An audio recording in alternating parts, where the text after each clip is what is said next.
Hello students, आज जो topic हम पढ़ने जा रहे हैं वो है ड्रेनेज डेंसिटी। हिंदी में इसे हम अपवाह घनत्व के नाम से जानते हैं। ये टॉपिक जो है हमारा morphometric analysis of the river basin का एक पार्ट है, जिसमें हम स्ट्रीम मॉनिटरिंग और साइनोसिटी इंडेक्स के बारे में ऑलरेडी पढ़ चुके हैं। तो drainage density basically related to the drainage basin area से जुड़ा हुआ है। तो ड्रेनेज बेसिन एरिया जो है उस क्षेत्र को हम लोग कहते हैं जहाँ से मतलब कि जो स्मॉल स्ट्रीम्स या फिर हम बोले कि जितना भी हमारा जो छोटी छोटी सरिताएं या स्मॉलर जो वाटर बॉडीज़ होते हैं वो जनरेट हो जाते हैं, जो ग्रेजुअली धीरे धीरे आके एक मेन बॉडी या main channel of the river में मिल जाते हैं। तो वो सारे एरिया को हम इंक्लूड करते हैं जहाँ से ये नदी जो है अपना वाटर जो है ग्रहण करती हैं। तो हमें पता है कि स्मॉलर स्ट्रीम्स से रिवर ओरिजिन होती है छोटी छोटी नदियों के फॉर्म में, और फिर ग्रेजुअली ये मिलते हुए ये एक बड़ी नदी का निर्माण करती हैं। लेकिन जो भी स्ट्रीम्स ओरिजिन होते हैं इस पर्टिकुलर एरिया में, वो कहीं ना कहीं बहुत सारी चीज़ों को इंटरप्रेट करने या जानने के लिए हमें मदद कर सकती हैं। तो ड्रेनेज डेंसिटी भी उसी तरह से हम एक एनालिसिस है उस पर्टिकुलर ड्रेनेज बेसिन एरिया का, जिसमें हम ये देखते हैं कि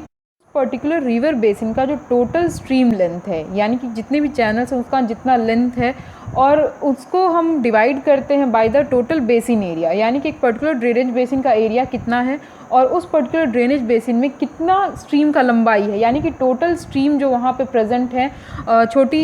छोटा स्ट्रीम या बड़ा स्ट्रीम सेगमेंट जो भी है स्ट्रीम चैनल, वो सारे का लेंथ हम लेते हैं, उसको ऐड करते हैं और उसका जितना भी हमारा टोटल लेंथ होता है उसको हम डिवाइड करते हैं by the total drainage area of that particular basin. तो इसको हम इक्वेशन फॉर्म में भी लिख सकते हैं, यानी कि D D is equal to drainage density is equal to length of all segment of the stream in a basin divided by total area of the basin. तो ये एक तरह का मेजर ये भी है कि कितना फ्रिक्वेंटली किसी पर्टिकुलर एरिया में जो है वो स्ट्रीम का मतलब कि स्ट्रीम अकर करते हैं किसी पर्टिकुलर एरिया में, क्योंकि जितना नंबर ऑफ स्ट्रीम या फिर जितना लेंथ ऑफ द स्ट्रीम होगा वो इस चीज़ को शो करेगा कि कोई स्ट्रीम जो है वो काफ़ी फ्रिक्वेंटली उस एरिया में अकर कर रही है।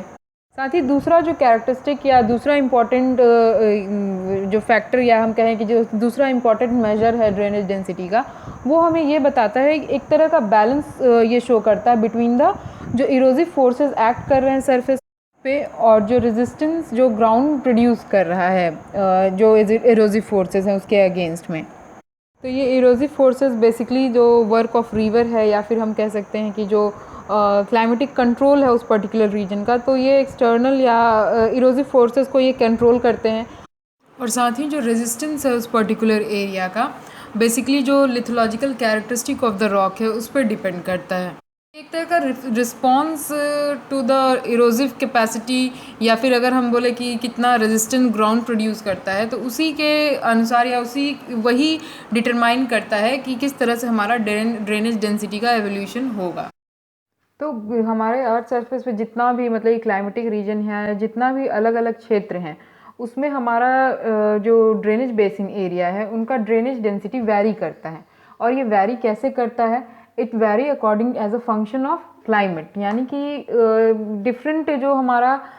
भाग है या डिफरेंट जो हमारा ड्रेनेज बेसिन एरियाज है उसमें हमारा क्लाइमेटिक कंडीशन भी वैरी होते हैं। साथ में जो पास्ट क्लाइमेट जो वो रीजन फेस कर चुके हैं उनके ऊपर निर्भर करता है। बायोमास जो वहाँ पे प्रेजेंट है, फिर साथ में जो parent material of that particular rock जो जिससे वो डिराइव हुआ है उसके ऊपर डिपेंड करेगा। फिर लिथोलॉजिकल कैरेक्टरिस्टिक या फिर हम बोले कि जो धरातल का जो विशेषता है वो किस तरह का है,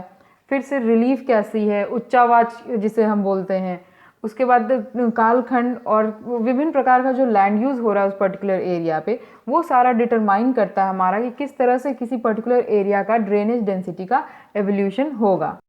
तो किसी भी रीजन का ड्रेनेज डेंसिटी डिटरमाइन करने के लिए हम ऑलरेडी देख चुके हैं बहुत सारे फैक्टर्स जो हैं कंट्रोलिंग फैक्टर्स हैं। तो यहाँ पे क्लाइमेट और लिथोलॉजिकल कंडीशन, यानी कि जलवायु किस तरह का है उस पर्टिकुलर एरिया में या ड्रेनेज बेसिन वाले एरिया में, और दूसरा हमारा लिथोलॉजिकल कंट्रोल कैसा है उस पर्टिकुलर एरिया का। तो जैसे कि अगर हम क्लाइमेटिक कंडीशन की बात करें तो स्पेशली ह्यूमिड रीजन में जहाँ बारिश ज़्यादा होती है तो वहाँ पे चैनल्स जो है वो काफ़ी जनरेट हो जाते हैं, यानी कि अगर बारिश अधिक होगी तो नंबर ऑफ़ चैनल्स भी ज़्यादा होंगे, और इसीलिए क्या होगा कि लेंथ ऑफ जो चैनल होगा उस पर्टिकुलर रीजन में वो भी ज़्यादा होगा। तो इसका मतलब क्या है कि ड्रेनेज डेंसिटी भी अधिक होगा। और वही किसी एरिड रीजन में अगर हम बात करें, यानी कि जो जहाँ पे बारिश अधिक नहीं होती है, वहाँ पे क्या होगा कि due to lack of the rainfall या द अमाउंट ऑफ वाटर, जो ब्रांचेस या फिर हम बोले segments of the stream will not be developed more, तो जिसके कारण क्या होगा कि हमारा जो ड्रेनेज डेंसिटी होगा वो भी कम रहेगा। नेक्स्ट, जब हम लिथोलॉजिकल कंडीशन की बात करते हैं तो लिथोलॉजिकल कंडीशन बेसिकली डिपेंड करता है कि स्लोप ऑफ द लैंड कैसा है। तो हम देखते हैं कि जो अगर हायर स्लोप होते हैं तो वहाँ पे क्या होता है कि स्मॉलर बेसिन एरिया में भी हमारे चैनल्स जो होते हैं वो डेवलप हो जाते हैं, जबकि जो हमारे प्लेन एरियाज या फिर लोअर स्लोपी लैंड होते हैं वहाँ पे उनको लार्जर बेसिन एरिया चाहिए टू प्रोड्यूस अ चैनल। तो इसीलिए हम देखते हैं कि हिली या स्लोपी एरिया में नंबर ऑफ चैनल्स, या फिर अगर हम बात करें कि एक पर्टिकुलर ड्रेनेज बेसिन एरिया में जो स्ट्रीम्स होते हैं या फिर जो ड्रेनेज डेंसिटी होता है उस पर्टिकुलर एरिया का वो ज़्यादा होता है। आप भी यहाँ पे देखेंगे तो माउंटेनियस रीजन में बेसिकली जो चैनल्स ऑफ रिवर होते हैं वो काफ़ी मतलब कि डिफरेंट, या फिर हम बोले कि चैनल्स काफ़ी ज़्यादा जनरेट होते हैं, जिसकी वजह से स्ट्रीम का लेंथ भी ज़्यादा होगा and hence the density of the drainage density of that particular river basin will also be high. Climatic condition specially जब सेमी एरिड एनवायरनमेंट में वहाँ पे सरफेस रन ऑफ काफ़ी अधिक होता है, और इसीलिए क्या होता है कि जो बेसिकली जो चैनल का इंसिशन या फिर चैनल का डेवलपमेंट होता है वो काफ़ी ईजिली हो जाता है। तो इसीलिए जो सेमी एरिड एनवायरनमेंट कंडीशन होता है हमारा, वहाँ पे हमारा सरफेस रन ऑफ ज़्यादा होता है and the ease of creation of the channel की वजह से हमारा ड्रेनेज डेंसिटी वो काफ़ी हाई हो जाता है। इसका एक एग्जाम्पल बहुत अच्छा है हमारा, जो हमारा हाई ड्रेनेज डेंसिटी होता है हमारा स्पेशली बैडलैंड्स यानी कि जो डेथ वैली कैलिफोर्निया में है, वहाँ पे हमारा हाई ड्रेनेज डेंसिटी इस चीज़ का सूचक है कि जो सेमी एरिड रीजन्स होते हैं वर्ल्ड में वहाँ पे ड्रेनेज डेंसिटी जो है वो हाई होते हैं। साथ ही किसी पर्टिकुलर क्षेत्र का जो vegetation density of that particular area वो भी डिटरमाइन करता है कि हमारा ड्रेनेज डेंसिटी ज़्यादा होगा या कम होगा। तो जैसे पहले भी हम बताएं कि आपका सेमी एरिड रीजन में हमारा जो चैनल फॉर्मेशन वो काफ़ी अधिक होता है, तो इसके पीछे ये भी कारण है कि due to lack of the vegetation in that particular area, तो जिसकी वजह से क्या होता है कि अगर वेजिटेशन है कहीं पे तो आपको भी ये चीज़ पता होगा कि जड़ें काफ़ी मजबूत होती हैं वेजिटेशंस की, और वो एक तरह का बाइंडिंग क्वालिटी डेवलप करता है। और जो एक्सेसिव मॉइस्चर होते हैं in the form of rainfall या जो वाटर वहाँ पे मौजूद होता है उसको चैनल में डेवलप होने से ज़्यादा क्या होता है कि उस मॉइस्चर को वो इकट्ठा करता है या फिर उसको ओवरफ्लो को वो कंट्रोल करता है, तो जिस कारण क्या होता है कि न्यू चैनल का इनिशिएशन नहीं हो पाता है। और इसीलिए जो जो चैनल्स ऑफ द रिवर होते हैं वो काफ़ी कन्फाइंड होते हैं और बहुत अधिक नहीं हो पाते हैं। बारिश के बाद जो छोटी छोटी स्मॉलर रिल्स या फिर छोटी छोटी जो स्ट्रीम्स डेवलप हो जाते हैं तो उसको भी कहीं ना कहीं जो है वेजिटेशन वो कंट्रोल करती है, स्पेशली जब वो मॉइस्चर को रोकती है तो वो परकोलेट करेगा नीचे और धीरे धीरे क्या होगा कि ग्राउंड वाटर रिचार्ज होगा, ना ही कि ओवरलैंड फ्लो की वजह से जो नंबर ऑफ चैनल्स या फिर जो स्ट्रीम्स होंगे उसका जो लेंथ बढ़ेगा या फिर नंबर ऑफ चैनल जो है इंक्रीज हो जाएंगे, जो ultimately will lead into the increase of the length of that particular stream. तो वेजिटेशन की यही खूबी है कि जिस पर्टिकुलर रीजन में वेजिटेशन अधिक होगा वहाँ पे क्या होगा हमारा ड्रेनेज डेंसिटी कम होगा, as well as depending upon the other factors which also control the drainage density. तो ये सारे फैक्टर जो हैं अपने अपने तरह से कंट्रीब्यूट करते हैं, तो जो ड्रेनेज डेंसिटी के निर्माण में या फिर ड्रेनेज डेंसिटी किस तरह का होगा वो डिटरमाइन करते हैं। यहाँ पे एक एग्जाम्पल भी आप देख सकते हैं, जैसे कि किसी पर्टिकुलर एरिया में जो जेंटल स्लोपी लैंड होगा वहाँ पे क्या होगा कि उसे ज़्यादा जगह या फिर ज़्यादा एरिया का ज़रूरत होगा टू प्रोड्यूस अ चैनल, तो नेचुरल है उस पर्टिकुलर एरिया में जो चैनल लेंथ होगा वो भी लेस होगा, तो जिसकी वजह से क्या होगा कि हमारा ड्रेनेज डेंसिटी भी कम होगा। और दूसरी तरफ अगर हम देखते हैं कि हायर स्लोप एरियाज या स्लोपी एरियाज में देखते हैं तो वहाँ पे जो चैनल का डेवलपमेंट होता है वो स्मॉलर बेसिन एरियाज में भी हो सकता है, तो एक छोटे से बेसिन एरिया में क्या होगा कि हमारा लेंथ ऑफ द स्ट्रीम जो होगा वो ज़्यादा होगा, तो लेंथ ऑफ द स्ट्रीम जब ज़्यादा होगा तो नेचुरल हमारा ड्रेनेज डेंसिटी भी ज़्यादा होगा। दूसरा हम जानते ही हैं कि जिस एरिया में रेनफॉल लो होगा वहाँ पे भी क्या होगा कि लैक ऑफ मॉइस्चर या अगर अवेलेबल मॉइस्चर ही नहीं रहेगा तो नेचुरल है कि स्ट्रीम सेगमेंट्स का डेवलपमेंट भी उतना नहीं होगा, तो that's why the drainage density will also remain low. उसके बाद जो हमारा बेडरॉक परमिएबिलिटी, या फिर हम बोल सकते हैं कि किसी पर्टिकुलर रॉक में सीपेज कितना है या कितना वो मॉइस्चर जो है वो अपने अंदर परकोलेट कर सकता है। तो नेचुरली है जो हमारा सैंडस्टोन है या सेडिमेंट्री रॉक्स हैं उसमें परकोलेशन की मात्रा अधिक होती है, और इसीलिए वहाँ पे क्या होगा कि आपका जब रेनफॉल होगा या अगर कोई मॉइस्चर वहाँ रहता है तो वो धीरे धीरे क्या होता है सोक करके अपने नीचे या फिर अगर हम बोले तो ग्राउंड लेवल को रिचार्ज करता है, तो जिसकी वजह से मैक्सिमम वाटर जो है वो अंडरग्राउंड चला जाता है। तो इसीलिए वैली के डेवलपमेंट या फिर हमारा स्ट्रीम के डेवलपमेंट में उतना जो वाटर नहीं रह पाता है जिसकी वजह से स्ट्रीम का डेवलपमेंट हो पाए। और दूसरी बात ये कि अगर इम्परमेएबल रॉक्स हैं, बेडरॉक इम्परमेएबल हैं, तो वहाँ पे क्या होगा कि आपका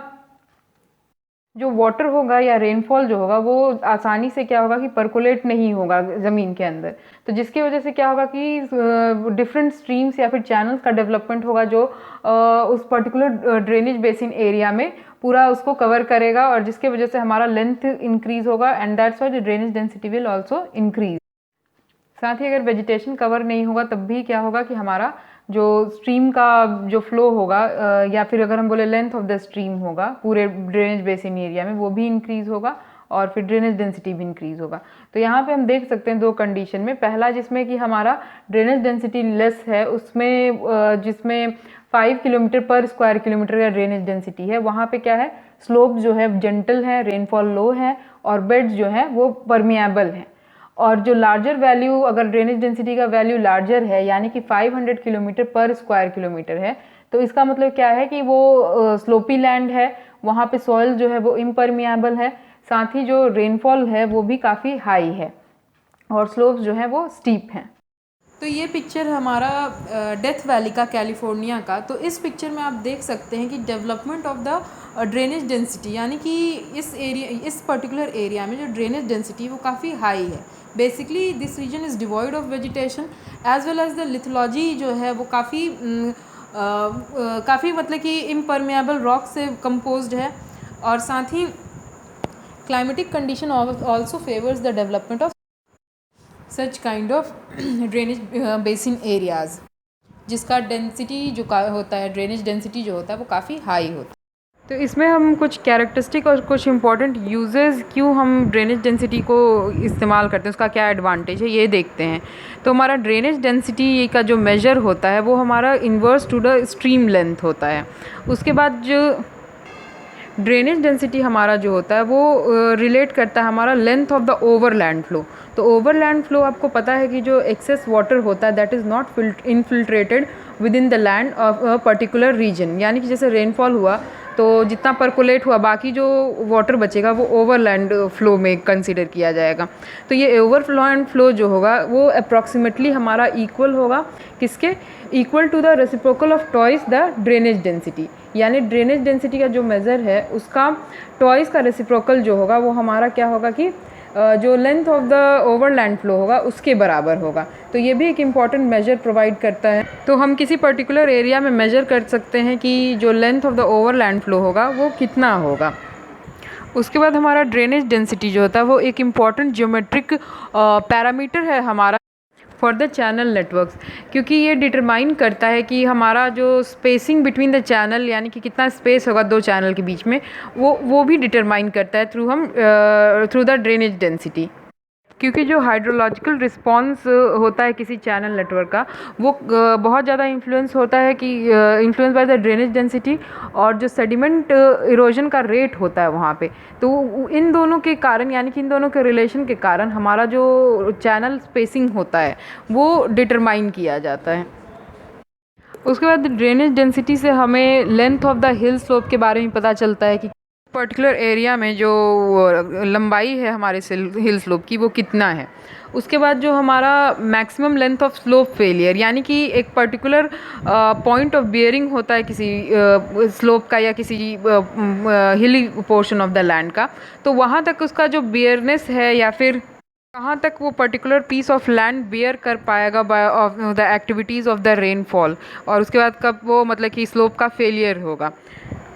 स्लोप फेलियर को भी हम थ्रू द ड्रेनेज डेंसिटी हम निकाल सकते हैं। साथ ही अगर हम बात करें तो ये फंडामेंटल मेजर है हमारा लैंडस्केप डाइसेक्शन का, कि किसी पर्टिकुलर एरिया का लैंडस्केप किस तरह से डाइसेक्टेड होगा। वो ड्रेनेज डेंसिटी इसका मतलब कि अगर हम बोले तो ये एक प्रिंसिपल प्रोवाइड करती है या एक रूल प्रोवाइड करता है जो हेल्प करता है हमें किसी पर्टिकुलर एरिया का लैंडस्केप डाइसेक्शन में।